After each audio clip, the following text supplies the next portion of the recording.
After a bitter 5-week election campaign, it's decision day for Australian voters. Will they vote for change in leadership? And Syria's war-wounded forced to get help from secret hospitals. Now, those hospitals also find themselves in need of help. Their story is coming up.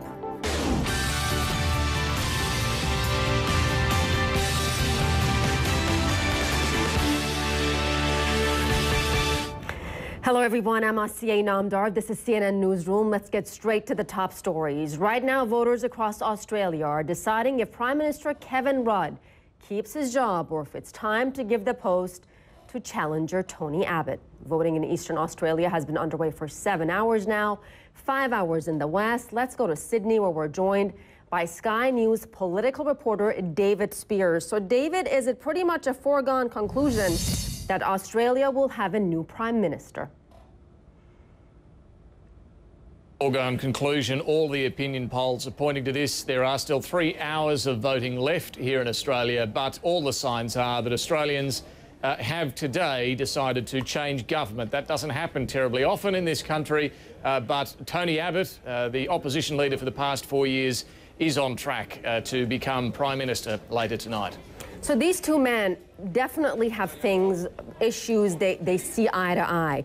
But what about on international issues? What about on Syria? Where do they stand on that?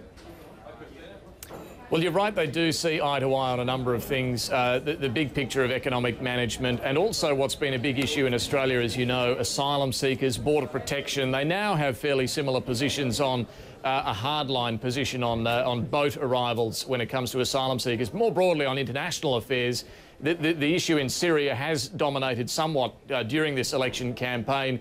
There's been nuanced difference between them, where Kevin Rudd, the Prime Minister, comes from the background of being a diplomat himself. He was Foreign Affairs Minister as well.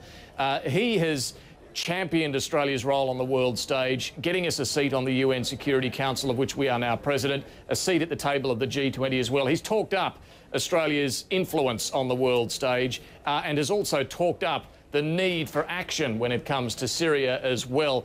Tony Abbott, by contrast, has said we need to be more realistic, that Australia is not an influential player, or as influential as some might suggest. We are certainly a strong ally of the United States. We will most likely support what the United States does here. But Tony Abbott has stressed the situation in Syria, well, in his words, is a case of baddies versus baddies, that there are no good options when it comes to this conflict. All right. Thank you so much, David Speers. I know you'll keep us posted.